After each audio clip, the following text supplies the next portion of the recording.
መኖር ማለት ለኢየሱስ ክርስቶስ የመጣበትን መሬት ላይ የሚኖርበትን ነገር ማድረግ ነበረ። በላው አላቸው። የኔ መብል የላከኝን ፈቃድ አደርግ ዘንድ ነው፣ ስራውንም እፈጽም ዘንድ ነው ይላል። የኔ ምግብ እሱ ነው ይላል። ኢየሱስ በምድር ህይወቱ እንደዚህ ነው የኖረው። የማንን ፈቃድ አስቀድሞ? የአባቱን ፈቃድ። ምዕራፍ 6:38 ፈቃዴን ለማድረግ አይደለም እንጂ የላከኝን ፈቃድ ለማድረግ ከሰማይ ወርጃለሁና ይላል። የወረድኩትኝ እኔ ከሰማይ የመጣሁትኝ ፈቃዴን ላደርግ አይደለም። መጥቼ እግዚአብሔር ወልድ ስለሆንኩኝ የወልድነቴን ቦታ ይዤ የፈለኩትን ልፈጽም አይደለም የመጣሁትኝ የአባቴን ፈቃድ። ታዲያ ክርስቲያን ለምን እንደሚኖረው? ክርስቲያንም የሚኖረው የአባቱን ፈቃድ ለማድረግ። እግዚአብሔርን ፈቃድ በህይወቴ እንዴት ማወቅ እችላለሁ የሚል ርዕስ ያዙ። ምክንያቱም የምንከተለው ጌታችንና መድኃኒታችን ኢየሱስ ክርስቶስ በዚህ ዓለም በስጋ ወራት በተመላለሰ ጊዜ ጌታችን አድርገን መሪያችን አድርገን የተከተልነው ጌታ በስጋ ወራት ከድንግል ማርያም ተወልዶ ምድር ላይ በኖረባቸው ዘመኖች በሙሉ እሱ የአባቱን ፈቃድ ነው ያደርግ የነበረው። እኛ ደግሞ የእሱ ተከታዮች ነን። እሱን ህይወታችንን ያደረግነው እሱ በስጋ ወራት በኖረባቸው ጊዜዎች እያንዳንዷን በህይወት ውስጥ ያደረጋት ነገር በሙሉ የእግዚአብሔር ፈቃድ ነው ያደረገው። ቢፈልገውም የእግዚአብሔር ፈቃድ ነው። ስለዚህ ክርስቲያን መሆን ማለት ክርስቶስን መከተል ነው። ክርስቶስን ስንከተል ደግሞ የእግዚአብሔርን ፈቃድ ማስቀደም አለ። በምንም አይነት ሁኔታ ውስጥ ስናልፍ ሁልጊዜ ቅድሚያ የምንሰጠው የእግዚአብሔር ፈቃድ መሆን አለበት። ጌታችን በምድር ህይወቱ እንዳልኳችሁ እያንዳንዷን ነገር የኖራት ኑሮ በሙሉ የእግዚአብሔር ፈቃድ ነው። በእግዚአብሔር ፈቃድ ውስጥ ነው ኖሮ ተወልዶ አድጎ ኖሮ ያለፈው። ምንም ውልፍት አላለም ኢየሱስ። እኔ አባቴን ፈቃድ ላደርግን የመጣሁት አለ እንዳለው አስጨናቂው ሰዓት ላይ እንኳን በሉቃስ 22 መጽሐፍ ቅዱስ ላይ ሄዳችሁ ተመለከቱ። 42 ቁጥር ላይ የመጨረሻው ሰዓት ላይ ጽዋው በፊት ለፊቱ ሆና የጸለየ እንደዛ እንደ ደም ነጠብጣብ ላቡ እየተንጠፈጠፈ ኢየሱስ ይጸልይ የጠየቀው ዛምጋ ከባዱ ጽዋ ከፊቱ ተቀምጦ አባት ሆይ ብትወድች ጽዋ ከኔ ትለፍ፣ ግን የኔ ፈቃድ አይሁን። የማ ፈቃድ?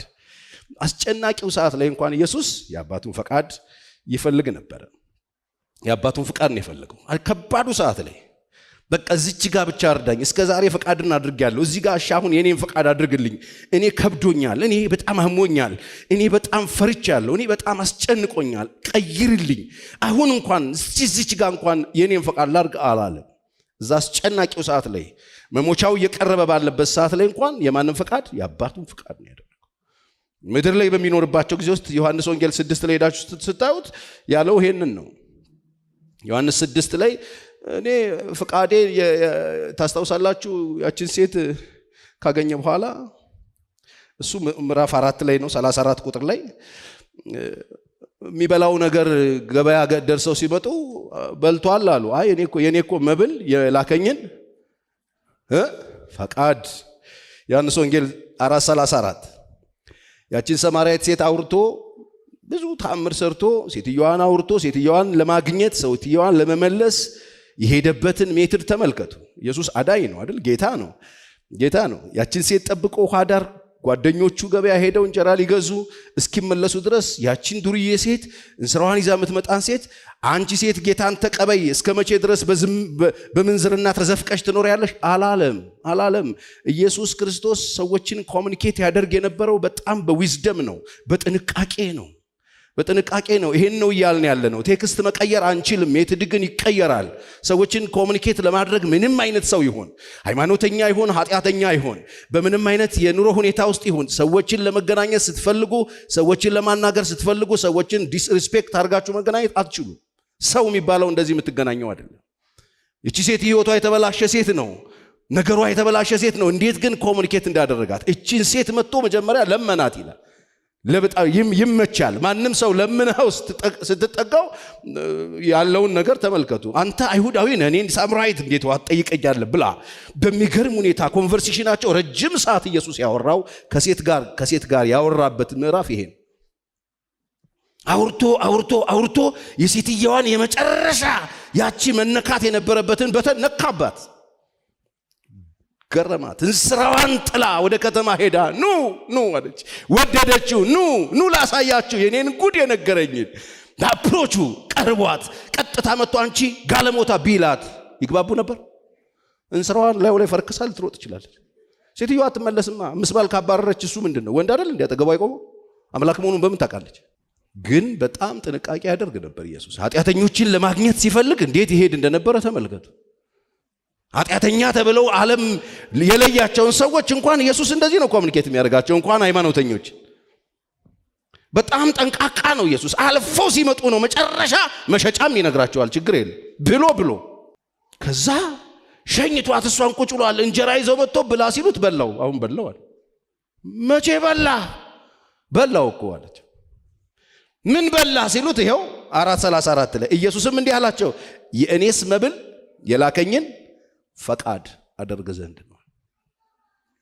ኢየሱስ በምድር ህይወቱ እንደ መብል ይቆጥረው የነበረው ህልውናው ለሱ መኖር፣ ለጌታችን መኖር ማለት የአባቱን ፈቃድ ማድረግ ማለት ነው። መኖር እንጀራ መብላት አይደለም። መብት ነበረው፣ ችሎታ ነበረው፣ እድል ነበረው። ነገር ግን የወረድኩበት ምክንያት ፈቃድ ለማድረግ አይደለም፣ እኔን ለመኖር አይደለም፣ አባቴን ለመኖር ነው። ፈቃዱን ለመፈጸም ነው የመጣሁበት የወረድኩበት ምክንያት እሱ ነው ይላል። የዕብራውያን ጻፊም ሲነግረን 10:9 ላይ እነሆ አምላኬ ሆይ ፈቃድህን ላደርግ መጥቻለሁና ብሏል ይላል። አምላኬ ሆይ ፈቃድህን ላደርግ ነው የመጣሁት ብሏል። ምክንያቱም ኢየሱስ ክርስቶስ ወደዚህ ምድር የመጣው የአባቱን ፈቃድ ለማድረግ ብቻ ነው።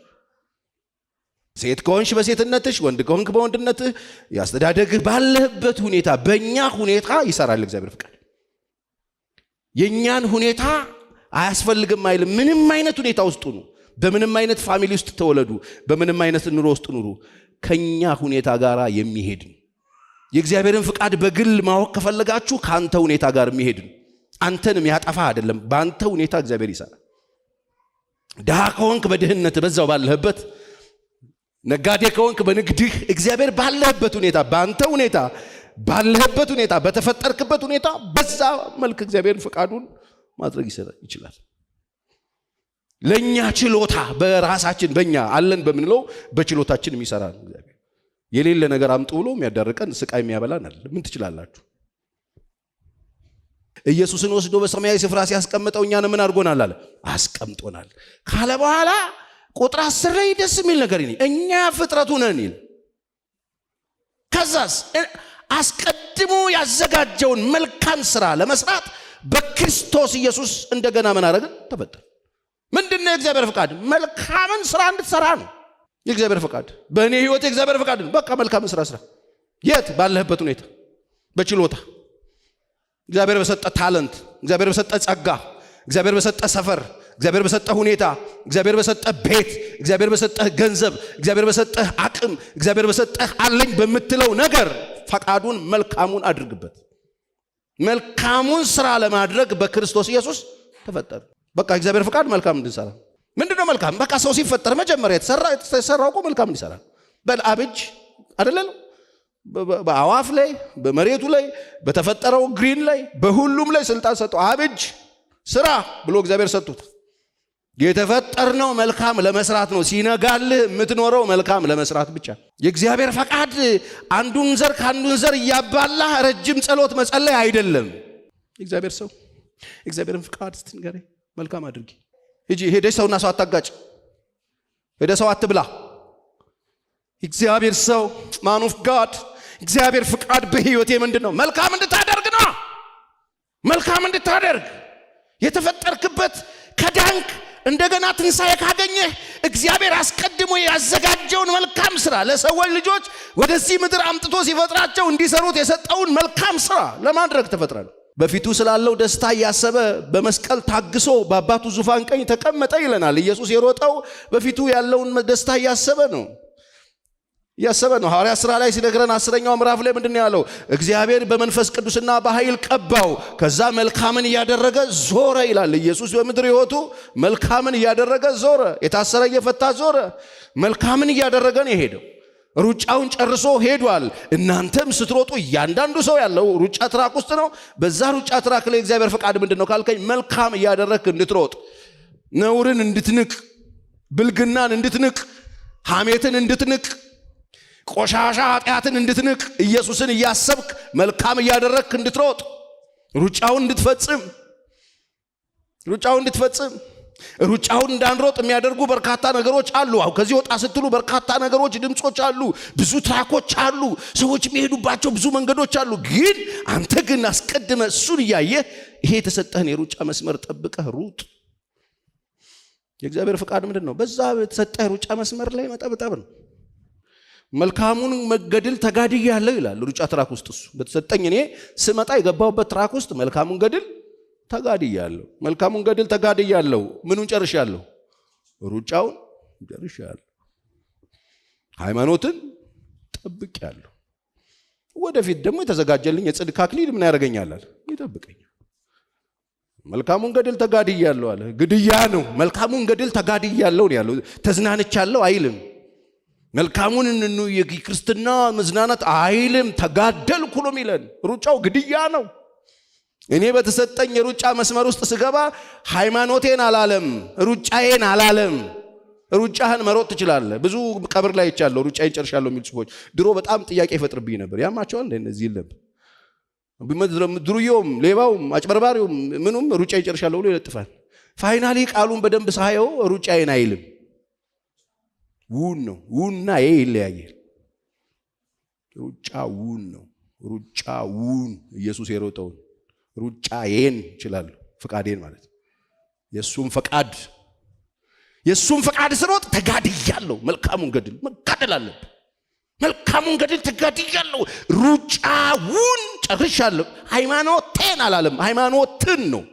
ሃይማኖትን ጠብቄያለሁ። የተሰጠ ሃይማኖት መሰረቱ ክርስቶስ የሆነበትን ኢየሱስ እየታየ የሚሮጥበትን ሃይማኖትን ጠብቄያለሁ። ወደ ፊት ሳለ የጽድቅ የተዘጋጀ የጽድቅ አክሊል ይጠብቀኛል። ጨርሱታል። አየ የእግዚአብሔር ፈቃድ በትራክ ውስጥ ፊት አውራሪ ነው። የሰለጠነ ነው። የተማረ ነው። በገማልያ እግር ስር ቁጭ ብሎ ያጠና ሰው ነው። የሕግ ሰው ነው። በደንብ ነው የሚያውቀው። ፍልፍል አድርጎ ግን የራሱን ፈቃድ ነበር የሚያደርገው። ሃይማኖት ይዞ የራሱን ፈቃድ ነበር የሚያደርገው። ይሄ የሚገርም ሰውዬን አየው ከሰማይ። የተወለደበት ክብር ይሄ አይደለም። ሰውየው ተወልዶ ራሱን ያገኘው የሆነ ሃይማኖት ውስጥ ነውና ይሯሯጣል። አየውና ይሄን ሰው ወደ ፈቃዱ ለማምጣት እግዚአብሔር ልጅ ኢየሱስ ክርስቶስ በደማስቆ መንገድ ላይ በፈረስ ላይ ተቀምጦ አሁንም ሰዎችን ለማሳሰር፣ ክርስቲያኖችን ለማስገደል፣ በክርስቶስ ያመኑትን ለመግደል እኮ ነው የሚሮጠው። አሁንም ለማሳሰር እኮ ነው። ከካህናት አለቃ ትእዛዝ ተቀብሎ ደብዳቤ ተቀብሎ ኋላ ኪሱ ይዞ በፈረስ ተቀምጦ ከባሮቹ ጋር እያሳደደ እነ ሐናንያ እነ ጴጥሮስን ሊገድል ሲሮጥ መጽሐፍ ቅዱስ በሐዋርያት ሥራ ምዕራፍ 9 ላይ በደማስቆ መንገድ ላይ ብርሃን ከሰማይ መጣና አጮለና ጣለው፣ ወደቀ። ሳኦል ሳኦል ለምን ታሳድደኛለህ አለው። ፈቃዱ መጣ፣ ፈቃሪው መጣ። ማነህ አንተ አለው። የምታሳድደኝ የናዝሬቱ ኢየሱስ ነኝ አለው። ዋው! እኔ እኮ አንተን አይደለም ማሳድደው እነዚህ መጤዎችን ነው። ከዚህ በኋላ የሞጊያውን በትር ብትቃወም ይብስብሃል። አይነስብህን ነው ማጠፍ። እንደሱ እኮ ማለት አይነስቡን ያጠፋ። አይነስብ ሲጠፋ አውር ነው የሆነው ታውቃለህ። አይነስቡን አጠፋ፣ አጮለው። ከዚህ በኋላ አንተ ሃይማኖቴ ምናምን እያልክ የምትጋደል ሳይሆን በሃይማኖት የምትኖር በተሰጠ ትራክ ውስጥ ፈቃዱን እያደረግክ የምትኖር የምትጋደል ሕይወትን መስዋዕት የምታደርግ ትክክለኛ ትራክ ውስጥ ገብተህ ፈቃዱን የምትሮጥ ሰው እንጂ ፈቃድህን የምትሮጥ ሰው አይደለም። ሃይማኖት ውስጥ መጣ አለው። ከዚህ በኋላ ስሜን ትሸከማለህ አለው። ከዚህ በኋላ ሃይማኖት ትሸከማለህ አይደለም ያለው። ከዚህ በኋላ የምትሸከመው የኔን ስም ነው አለው። ስሜን አሸክምሃለሁ አለው። ዋው! አሁን በልሚጸልይልህ ሐናንያ የሚባል ሰው አለ አለው። ሂድ ይነግርሃል፣ የምታደርገውን ፈቃዱን ያሳውቅሃል አለው። አይገርማችሁ? አያውቅም። ይህ ሁሉ እያደረገ ፈቃዱን አያውቅም። እግዚአብሔር ፈቃዱን ማወቅ ያድርግል።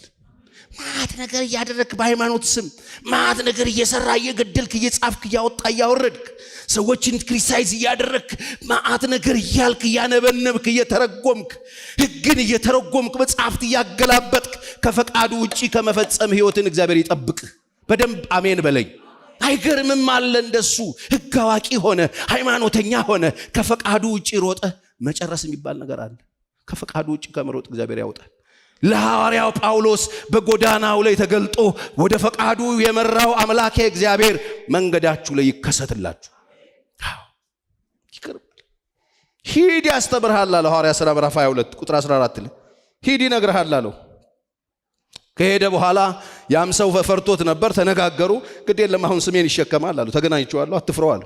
አራጅ ነው ሰውየው፣ ገዳይ ነው። እስጢፋኖስ ሲገደል ልብስ የያዘ ሰው ፈርቶት ነበር። ሂድ አለው። ሐናንያ ምን እንዳለው ስሙ። በተለይ ቁጥር 14 እርሱም አለኝ የአባቶችን አምላክ ምኑን ታውቅ ዘንድ፣ የአባቶችን አምላክ ምኑን ታውቅ ዘንድ በሉልኝ፣ ፈቃዱን ታውቅ ዘንድ። እስካሁን አታቅም፣ ዝም ብለህ ሃይማኖተኛ ቢጤ ነህ። ፈቃዱን ታውቅ ዘንድ ጽድቁን ታይ ዘንድ ከአፉም ድምፁን ትሰማ ዘንድ አስቀድሞ መርጦሃል። አንተ የተመረጥክ ሰው ነህ። እዚህ መንደር ምንም አትሰራም። ነፍሰ ገዳዮች መንደር ምንም አትሰራም። በሃይማኖት ሰበብ ገዳዮች መንደር ምንም አትሰራም። አንተ ሃይማኖትን ጠብቀ የምትገደል እንጂ የምትገድል አይደለህም። ፈቃዱ ሃይማኖተኛ ነኝ ብለህ ነፍሰ ገዳይ ሆነ ሲኦል እንድትገባ ሳይሆን ሃይማኖትን ጠብቀህ የምትገደል ነህ። ገዳይ አይደለህም አንተ አሉ። የአባቶችን አምላክ ታውቅ ዘንድ። የአባቶች አምላክ ገዳይ አይደለም፣ ነፍሰ ገዳይ አይደለም። እሱን ታውቅ ዘንድ ጽድቁን ታይ ዘንድ ከአፉም ምኑን ትሰማ ዘንድ ድምፁን ትሰማ ዘንድ አስቀድሞ መርጧል። አንተ የተመረጥክ ሰው ነህ። ምኑ ለመኖር ፈቃዱ። የእኛን የህይወት መንገድ እግዚአብሔር ይጠቀምበታል። እያለፍሽበት ያለው መንገድ የትኛው ነው? የመገፋት መንገድ ነው? የመጣል መንገድ ነው? የመከዳት መንገድ ነው? የፍቺ መንገድ ነው? የማልቀስ መንገድ ነው? የማግኘት መንገድ ነው? የማጣት መንገድ ነው? የስኬት መንገድ ነው? የትኛው መንገድ ላይ ነው ያላችሁ? በሱ መንገድ እግዚአብሔር ያስተምራል። በምትሄድበት መንገድ ሁሉ ምን አደርግሃለሁ? አስተምርሃለሁ። ሳስተምርህ ደግሞ አይኖቼን ካንተ ምን አላረግ አልነቅል።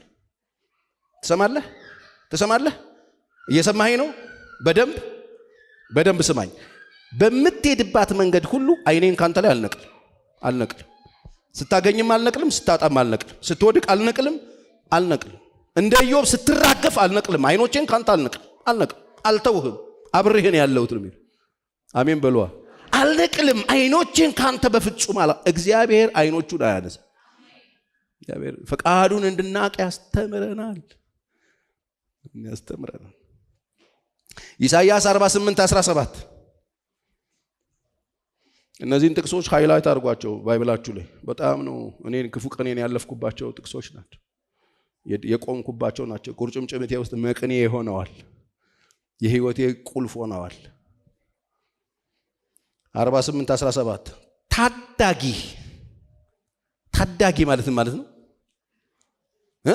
አዳኝ። እስቲ በሉት አዳኝ፣ ያንተ አዳኝ ታዳጊህ የእስራኤል ቅዱስ እግዚአብሔር እንዲህ ይላል። ምን ይላል? የሚረባህን ነገር የማስተምርህ። የማይረባ አይደለም። እኔ ትምኪሚኪ የሚባል ትምህርት የለኝም። አንዳንድ ትምህርት ዝም ብለህ ምንም አይጠቅምህም። አንዳንድ ትምህርት ቤት የማይረባ ትምኪሚኪ ተምረህ ትመረቃለህ። እኔ ግን የማስተምርህ ነገር የሚረባህን ነገር ነው። የሚረባህን ነገር የማስተምርህ፣ በምትሄድበት መንገድ የምመራ። ዋው! መንገዱ ላይ ማስተማር ብቻ አይደለም፣ እመራሃለሁ። በዚህ ታጠፍ፣ በዚህ ግባ እልሃለሁ። በምትሄድበት መንገድ የምመራህ አምላክ እግዚአብሔር ነኝ። እኔ ነኝ የምመራህ፣ እኔ ነኝ የማስተምርህ፣ ታዳጊህ ነኝ እኔ። አይኖቼን ካንተ አላነሳም። እባክህ በደንብ አሜን በለኝ። ትእዛዜን ብትሰማ ኖሮ ይላል። አይገርምም? ክላስ ውስጥ ሲሰጥ ሲያስተምርህ፣ በመንገዱ ላይ ሲያስተምር ትእዛዜን ብትሰማ ኖሮ ሰላምህ እንደ ወንዝ ጽድቅህም እንደ ባህር ሞገድ በሆነ ነበር። ችግሩ ግን እኔ ሳስተምር አይገባህም። አንተን በመንገድህ እየመጣው በድህነት ሳስተምር፣ በማጣት ሳስተምር፣ በመገፋት ሳስተምር፣ ስኬት በማጣት ውስጥ ሆነ ሳስተምር አንተ ያልገባ አለ። ትእዛዜን ጠብቅ ስለ አትሰማኝም፣ አድርግ ስለ አትሰማኝም። እኔን ሰምተኝ ቢሆን ኖሮ፣ እኔን አዳምጠኝ ቢሆን ኖሮ ሰላምህ እንደ ወንዝ በፈሰሰ ነው። እንደዚህ ሰላም አልባ ግራ የገባ ሰው አትሆንም ነበር። ሰላምህ እንደ ወንዝ ካንተ አልፎ ለሌሎች ይሆን ነበረ። ግን አትሰማኝም። አስተማሪ ነው እሱ። ሰላምህ እንደ ወንዝ ጽድቅህም እንደ ባህር፣ እንደ ባህር ሞገድ በሆነ ነበር። ጽድቅ ገንፍሎ በወጣ ነበር። ችግሩ አልገባህም። እኔ መንገድህ ላይ እንዳለው አላወቅም። አይኖቼን እንደማልነቅል አላወቅም። ብቻዬን ነኝ ትለኛለህ፣ ትተኸኛል ትለኛለህ፣ ጥለኸኛል ትለኛለህ፣ እኔን ትተኸኛል ረስተኸኛል ትለኛለህ። እንዳያቆም ማለት ነው። መንገዴ ከእግዚአብሔር ትሰውራለች፣ ፍርዴ አምላክ አትበል እንደሱ አለው። እንደሱ ትላለህ ሆይ? ለምንድን ነው እንደሱ የምትለው? አላወቅም ይለዋል። እሺ አትወቅ፣ አልሰማህም። አይገርም? አትወቅ ግን አልሰማህም። ስለኔ ዘላለም አምላክ ነው እግዚአብሔር። ማስተዋሉ ደግሞ ምን አይል አይመረም። ለደካማ ጉልበት ለሌለው ብርታትን ይጨምራል። እኔን የሚወደኝ ሰው የሚታወቀው ትእዛዜን የሚጠብቅ ማለት። እኔን የሚወደኝ ሰው፣ ማስተምረው ነገር የሚገባው ሰው፣ ምለውን ነገር የሚሰማኝ ሰው እኔን የሚወደኝ እሱ ነው። እኔን የሚወደኝ ደግሞ ትእዛዜን የሚጠብቅ። ትእዛዜን የማይጠብቅ ምን አይለኝም? አይወደኝም። ትእዛዜን ብትጠብቁ እኔን የሚወደኝ ሰው የሚታወቀው በዚህ ነው አለ። ትእዛዜን ይጠብቃል። እኔ የምሰጠው ሌሰን፣ እኔ የምሰጠው ትምህርት፣ እኔ የምሰጠው ክላስ በትክክል የወሰደ ሰው፣ እኔ የምነግረውን የገባውና የሚቀበለኝ ሰው እኔን የሚወደኝ እሱ ነው። እኔን የማይወደኝ ትእዛዜን አይሰማም፣ እምለውን አያደርግም። ይህንን ሲል ያስቆሮቱ ያልሆነው ይሁዳ ይላል እዛው ቃል ሄዳችሁ ጌታ ሆይ ለሌሎች ሳይሆን ራስህን ለኛ ልትገልጥ ያለው እንዴት ነው አለው ይላል። እንዴት ነው የምትገልጠው ሲለው እኔን የሚወደኝ ሰው ትእዛዜን ይጠብቃል። ከዛ በእርሱ ዘንድ እንመጣና መኖሪያ እናደርጋለን። በጣም እኮ ነው የሚገርም ነው። እኔን ትእዛዜን ጠብቆ በስነ ስርዓት የሚኖር ሰው ካገኘው በእርሱ ዘንድ እንመጣለን ይላል። ስላሴ እኮ ነው የሚመጣው።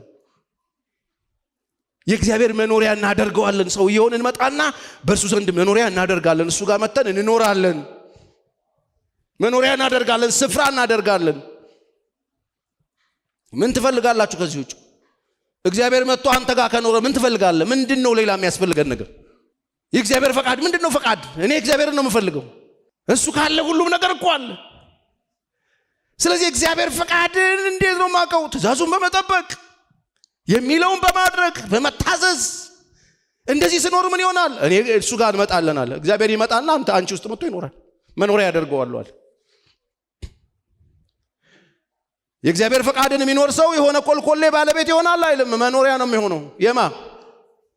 የማ እግዚአብሔር ስፍራ እናደርጋለን፣ መኖሪያ እናደርገዋለን። ዋው ስፍራ እናደርጋለን። እኔን የሚወደኝ ትእዛዜ፣ የማይወደኝ ደግሞ ትእዛዜን አይጠብቅም ብሎ በሸጫው ቁርጡን ነገር። የእግዚአብሔር ፈቃድን እንወቁት። ምንድን ነው የሚያስተምረኝ? በምትሄድበት መንገድ ሁሉ ምመራ እኔ ነኝ፣ አብሬህ ነኝ ያለሁት አለ እግዚአብሔር። አይኔን ካንተ ላይ አላነሳም አለ እግዚአብሔር። ምንድን ነው ሊያስተምረኝ የፈልገው? በዚህ ኪሳራ ምንድን ነው የምማረው? በዚህ ስኬት ምንድን ነው የምማረው? በብቸኝነት ምንድን ነው የምማረው? በረሃቤ ጊዜ ምንድን ነው የምማረው? በመከፋት ጊዜ፣ በመከዳት ጊዜ ምንድን ነው የምማረው? ጠይቁት። እሱ አይኖቹን አይነቅልም።